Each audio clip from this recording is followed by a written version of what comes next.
ফালতু ড্রামা। মুখ্যমন্ত্রী পদত্যাগ করবে, ওই জন্য কালীঘাট থেকে নন্দীগ্রামে লড়তে এসেছিল। আবার হেরে গিয়ে তারপরে শোভনদেব চ্যাটার্জিকে জ্যান্ত লোককে পদত্যাগ করিয়ে মুখ্যমন্ত্রী হয়েছে পিছনের দরজা দিয়ে। এই মুখ্যমন্ত্রী পদত্যাগ করবে বলছে ওরা বিচার চায় না, ওরা ছায়াকে বিশ্বাস করে না। এই মুখ্যমন্ত্রী পদত্যাগ করবে। নিজে যখন মিটিং করে লাইভ স্ট্রিম করে ইমেজ বিল্ড আপের জন্য, আর ডাক্তার জুনিয়র ডাক্তারদের সঙ্গে লাইভ স্ট্রিম করে মিটিং করতে আপত্তিটা কোথায় ওনার? মুখোশটা খুলে যাবে না?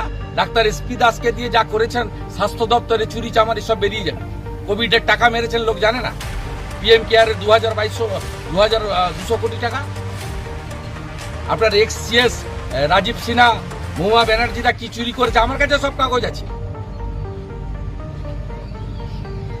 কিভাবে লুট করেছে। আপনার যিনি ভাইপো আছে তার শালিকার নাম মানেকা গম্ভীর, তার স্বামীর নাম অঙ্কুশ অরোরা। ওদের ফ্যামিলির 5টা কোম্পানি মেডিকেলে সাপ্লাই করে। পবন অরোরার কোম্পানি, অঙ্কুশ অরোরা, প্রেমা অরোরা। আমার কাছে কাগজ আছে, সমস্ত মেডিকেলে সাপ্লাই দেয়। মুখোশটা খুলে যাবে। ওই জন্য উনি সাধারণ কিছু করতে গেলে খিঁচমেরি ফটো, চা বাগানে চা তুলছেন, কখনো ঘাটালে শুকনো জায়গায় দাঁড়িয়ে জলে নেমে যাচ্ছেন, খিঁচমেরি ফটো। আর এখানে লাইভ স্ট্রিমিং করতে আপত্তি। সরকার চাপে একদিনই পড়েছিল, 27 তারিখ। সরকার এই নিরামিষ আন্দোলনে চাপে পড়ে না। তৃণমূলকে আপনার থেকে আমি আর ভালো চিনি, 21 বছর করেছি। মমতা ব্যানার্জি কোনদিন সকাল 10টায় নবান্ন আসে না। ওই দিন 10টার আগে এসেছেন। ওই দিন তার মন্ত্রীদেরকে ডেকে এনেছেন। মন্ত্রীরা ওখানে ব্রেকফাস্টও করেছে, লাঞ্চও করেছে।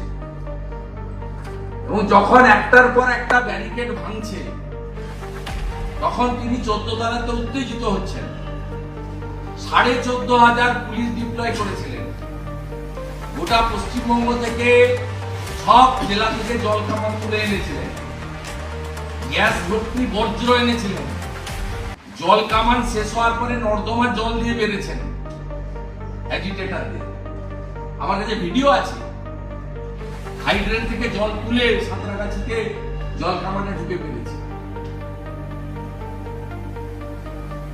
নড়াতে যদি হয় মমতা ব্যানার্জিকে, 27 তারিখের মতো নড়াতে হবে। এসব করে কিছু হবে না, কোনো অনুভূতি নেই। আপনি বসে থাকুন না 7 দিন স্বাস্থ্য ভবনের সামনে, বয়ে গেছে। কার কি হয়েছে? কিচ্ছু হবে না। যে ভোটে আমার কাছে হারার পরে শোভনদেব চ্যাটার্জির মতো জ্যান্ত লোককে পদত্যাগ করিয়ে ভোটে লড়ে মুখ্যমন্ত্রী হয়, তার কোনো অনুভূতি আছে ক্ষমতা ছাড়া?